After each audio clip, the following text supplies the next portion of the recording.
Now, an issue you might be running into after watching a lot of these videos is that the setups are just way too complicated for what you need. If you are typically working with a built-in webcam on your MacBook and you're just looking to step things up a notch or two, then I'm going to give you some options that are basically starting as webcams. Now, when you are podcasting remotely, you're typically going to be using some form of a webcam, even if it is something like your iPhone. If you have an iPhone 15 or later, the quality is very, very high. And if you use something like Riverside for recording your podcast remotely, you can basically set this up as the main webcam. I have a video on that as well. You can check that out in the description below. Now, let's say you are going to be using your phone or you just don't want to use it as the webcam. I'm going to give you a couple options, starting with some of the more affordable ones. So the Insta360 webcam is something that has very high quality for around, $100 to $150.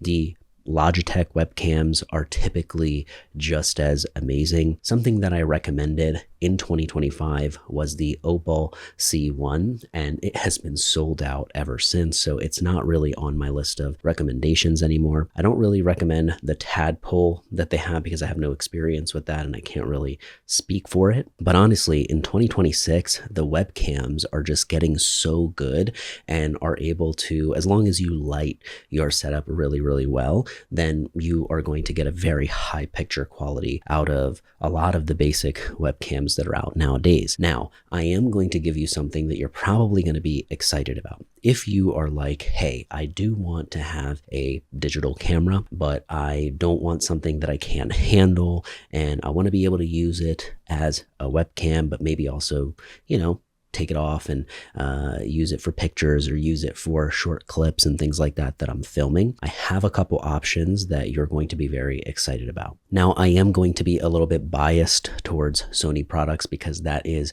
just what I've used all my life, even when I was a kid. And, we had a camcorder. It was a Sony one. So I don't have much experience with Canon and other brands. So I'm going to be giving you still what I think is worth investing in. Now, the two Sony options that I'm very excited to introduce this year that I didn't mention last year is going to be the Sony ZV-1 and the Sony ZV-E10. Now, the reason I'm mentioning both of these is because they clock in at under $1,000 and they're basically kept in mind for the modern content creator. And so, yes, maybe, it will overheat if you're trying to record for an hour without some external battery or something like that, right? But if you are, let's say, using it as a webcam and it's connected to your laptop, these cameras are made to be also used as a webcam. So you can basically turn it into that mode and you have it set up on a tripod where you are going to be typically,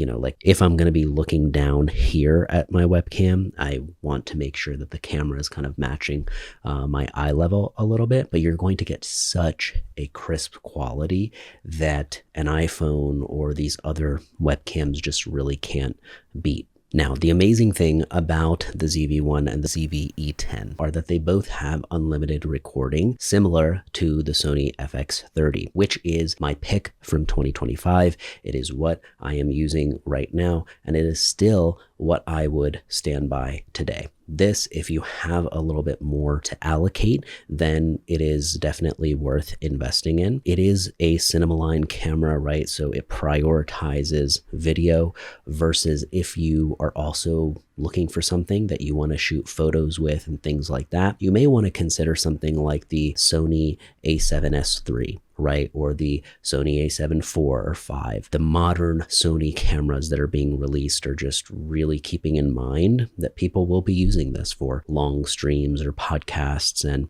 they may also want to take some, headshots and things like that for the thumbnails as well. The Sony FX30 is going to be for somebody who wants to reserve a camera for in-person recordings. So if you are going to be mainly recording remotely, I think you can totally get away with a Sony ZV-1 or ZV-E10 because, you're mainly going to be using it as a webcam. And if you're happy with the lens option that you have, it's a great way to just get going without too much of a learning curve. But if you're willing to kind of go in person and you want a very high quality studio setup, then I would recommend looking into something like the Sony FX30. It does, you need to have your own lens that you buy for each one of the cameras. That's just something standard once you start getting into kind of the higher end options for many of the DSLR cameras, right? Again, that's why I think the Sony ZV-1 and ZV-E10 are really clear winners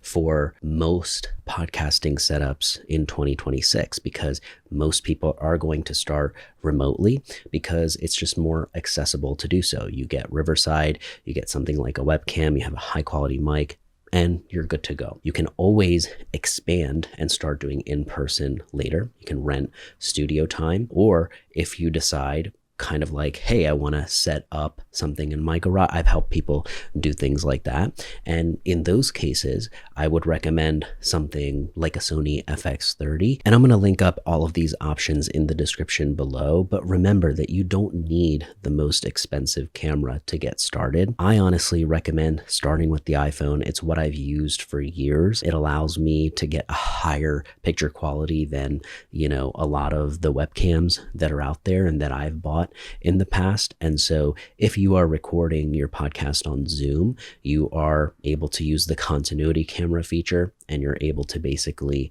use your iPhone as the main camera, use the front facing one because it's a higher quality camera, and you will notice a major difference where people actually say something about it. And so if you are recording in Riverside, then I also have a video on how you can connect the iPhone as basically a second device or as your main camera. And so that is just a free option because you've already got probably a high quality phone on you with a really nice camera. And so a way to take advantage of that is by just connecting it as the webcam.